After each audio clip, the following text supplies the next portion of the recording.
Farmer protest. Farmer product एक result है farm bills का। इसे कुछ टाइम पहले गवर्नमेंट ने लाई थी।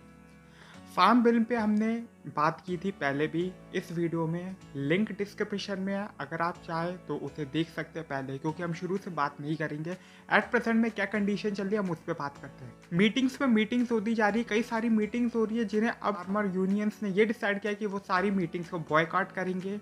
वो लोग मीटिंग्स में अगर जाते भी हैं तो वो खाना बॉयकॉट करते हैं, मतलब वो अपना ही खाना लेकर आते हैं और ज़मीन पे बैठ के खाना खाते हैं। कई सारी ऐसी फोटोज़ भी देखने को मिली जहाँ पे पुलिस या फोर्सेस लाठीचार्ज करे, तो कहीं पे ऐसी तस्वीरें भी सामने आई कि जहाँ पे फार्मर्स खाना खिला रहे हैं उन फोर्सेस को, और बदले में वो पर्सनल्स उन फार्मर्स को भी ज़मीन पे बिठा के खाना खिला रहे। अपने घर छोड़ के आए हैं फार्मर्स दिल्ली के दरबार पे अपनी परेशानी की गुहार लगाने। तो कहीं पे हमने ये भी देखा थी कि 30 फुट तक गहरा गड्ढा खोद दिया गया था हाईवे को, सिर्फ और सिर्फ उन्हें रोकने के लिए।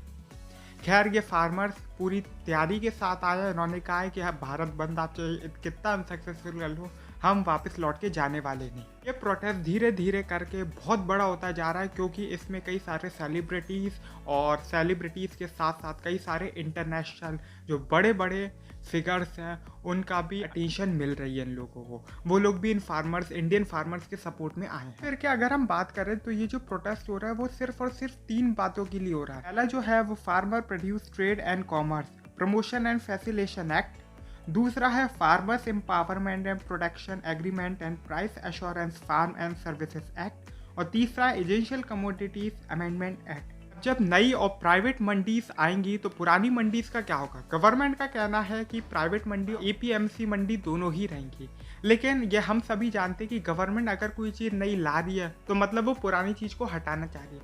हम चलिए ये भी कह रहे हैं कि गवर्नमेंट उस चीज़ को हटाना नहीं चाह रही है, वो उस चीज़ को भी सपोर्ट कर रही है। लेकिन हम भी अच्छी तरह जानते हैं कि हम जब किसी भी नई चीज़ को लाते हैं हम उस पर ज़्यादा जोर देते हैं, और ये अच्छी बात है कि प्राइवेट मंडीज आएंगी और भी मंडीज आएगी। फार्मर जिधर चाहता है बेच सकता है अपना सामान। लेकिन रीजन जो सबसे बड़ा आ रहा है वो एमएसपी और टैक्स का आ रहा है। प्राइवेट मंडीज बाउंड नहीं है एमएसपी और टैक्स के लिए। एमएसपी जो है वो एपीएमसी में ही लगता है। एपीएमसी के बाहर एमएसपी की कोई वैल्यू नहीं है, क्योंकि एपीएमसी के बाहर किसी भी मंडी में एमएसपी लगता ही नहीं है। एग्जाम्पल लेते हैं कि ये कैसे डिफरेंस कर सकता है प्राइवेट और जो एपीएमसी है, जो नई मंडीज आएंगी या एपीएमसी में। अब जैसे कि गेहूं का या फिर हम आटे का रेट देखते हैं तो जो नॉर्मल होता है, जो हम खुला या फिर आटा चक्की से जो खरीदते हैं, वो कुछ ज़्यादा वेरी नहीं करता। लेकिन अगर हम दूसरी कंपनीज की तरफ देखें, जो प्राइवेट कंपनीज और कॉर्पोरेट्स या बड़े बड़े ग्रुप जो फूड मार्केटिंग में है, तो उनके रेट कुछ ऐसे होते हैं। तो आप जानते हो सिर्फ ब्रांड चेंज हो जाने से रेट में कितना डिफरेंस आ जाता है। अब आप ये सोच लीजिए, ये ऐसी चीज़ें करने से हम जो बड़ी बड़ी कंपनी से, मतलब हर कंपनी को हम ये एक तरीके से परमिशन दे रहे हैं कि वो आके फूड बिजनेस में भी घुस सकती हैं। किसान प्रोटेस्ट कर रहे हो, वो ये तक कह रहे हैं कि वो तब तक प्रोटेस्ट करते रहेंगे जब तक इन 3 कानूनों को रद्द नहीं किया जाता। क्योंकि इन 3 कानूनों को रद्द इसलिए वो डिमांड कर रहे हैं क्योंकि ये जब भी कानून बनाए गए थे तो पहली बात तो ये फार्मर से परमिशन दी नहीं थी, और ये फार्म बिल हम सभी अच्छी तरह जानते कि कैसे पास हुए थे। जितना भी अपोजिशन था उन सबको या तो सस्पेंड कर दिया था, ये पार्लियामेंट के बाहर निकाल दिया गया था उनकी एब्सेंस में, क्योंकि कोरोना लॉकडाउन चल रहा था। तो जिस वजह से जितने कैंडिडेट थे, क्योंकि गवर्नमेंट के कैंडिडेट्स बैठे हुए थे, तो उन्होंने आराम से सबको पास करा लिया था। उनकी जो सबसे बड़ी कंप्लेंट है वो यही है कि आप लोगों ने जो है कानून बनाया, मतलब आप किसी भी चीज़ से रिलेटेड कानून बनाते हो, किसी भी फील्ड से रिलेटेड, तो ये ड्यूटी होती है कि हम पहले राय मशवरा करें इंस्टीट्यूट के लोगों की प्रॉब्लम्स क्या क्या है। अब जैसे कि लॉकडाउन लगा, अब मुझे नहीं पता है और बहुत से लोग आज भी डाउट में कि लॉकडाउन जो लगा था वो किसी से पूछा था कि बस अपने मन से लगा दिया था। ठीक उसी तरह फार्म बिल्स में भी देखने को मिल रहा है कि किसी से उन्होंने पूछा भी था, किसी किसान से। गवर्नमेंट अभी भी समझाने पे लगी हुई है कि ये बहुत ही अच्छा बिल है, इससे आपको फ़ायदा ही फ़ायदा होगा। लेकिन ये एक ऐसी कंडीशन है कि आप मान लीजिए कोई आपको गिफ्ट देता है, फॉर एग्जांपल आपके पास शर्ट नहीं है या टी शर्ट नहीं है ऊपर पहनने के लिए, लेकिन कोई आपको एक महंगा सा गिफ्ट देता है परफ्यूम।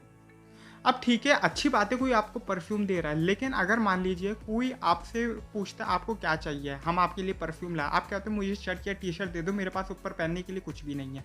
लेकिन वो कहता है कि नहीं ये ले लो ये ले लो, आप कहोगे नहीं मुझे देना तो शर्ट दो टी शर्ट दो, नहीं तो मैं कुछ नहीं लूँगा, अपर दो। तो फिर वो कहता है ऐसा करते हैं, फिर वो दोबारा ले आता है उस गिफ्ट को कि हमने अब इसमें फ्लेवर चेंज कर दिया, हमने इसमें एक और फ्लेवर मिलाया, अब आप स्मेल करके देखो। तो मतलब ये है कि जब आप जिसके लिए गिफ्ट दे रहे हो, जब आप गिफ्ट प्रेजेंट कर रहे हो, तो अगर गिफ्ट लेने वालों को वो पसंद ही नहीं तो आप दे क्यों रहे हो ज़बरदस्ती।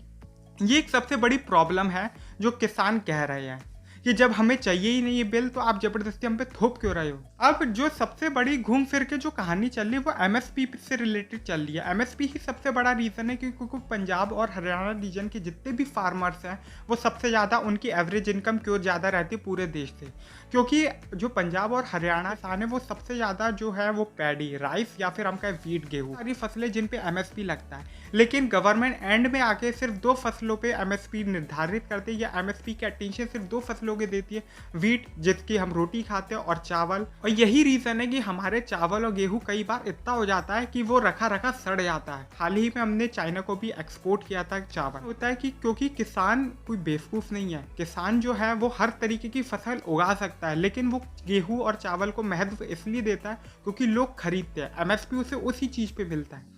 अब यही रीज़न होता है दालों की पैदावार हमारा कम होती है, यही रीज़न होता है कि हमें दाल होती है वो दूसरे देशों से इंपोर्ट करनी पड़ती है। मंडी एक देश में 2 मंडियाँ चलेंगी, एक तो एपीएमसी और एक जो नई मंडियाँ आ रही हैं।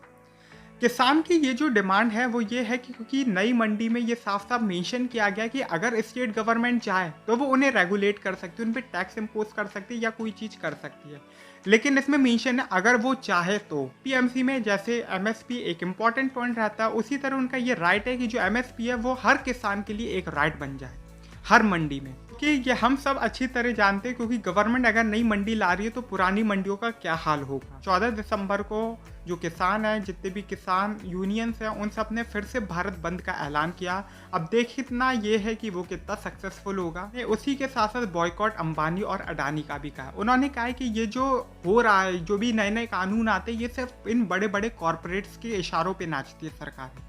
क्योंकि हमने लास्ट टॉपिक उठाया था, हमने गोवा का उठाया था, डिफॉरेस्टेशन का, कि गोवा में सेफ मॉलम चल रहा है, कैसे 3000 प्रोटेस्टर्स को रात में ही अरेस्ट कर लिया जाता है, जो कि सिर्फ एक अडानी का प्रोजेक्ट चल रहा है वेस्टर्न घाट्स की तरफ, कि सारे पेड़ काट दिए जाएंगे। उन्होंने ये तक कहा कि हम जियो की सिम रखेंगे लेकिन हम उसे रिचार्ज नहीं करेंगे, मतलब हम जियो रिलायंस की जितनी भी सर्विसेज है, चाहे फ्रेश हो, डिजिटल हो या फिर जियो मार्ट हो, हम उन सब का बॉयकॉट करेंगे। सरकार ने जब ये बिल पेश किया था तो सबसे पहले उन्होंने बात की थी मिडिल मैन के बारे में, जिनको उन्होंने दलाल बोला था। अगर मान लीजिए आप उन दलालों से बचाने के लिए, उन छोटे छोटे दलालों से बचाने के लिए अगर आप बीच में किसी बड़े कॉरपोरेट को ले आते हो तो मेरे ख्याल से इसमें फ़ायदा तो कुछ नहीं, नुकसान और डबल ट्रिपल हो गया है। आपकी क्या राय है इस प्रोटेस्ट से रिलेटेड, कमेंट में बताइए, क्योंकि मैं आपके कमेंट का रिप्लाई भी दूंगा।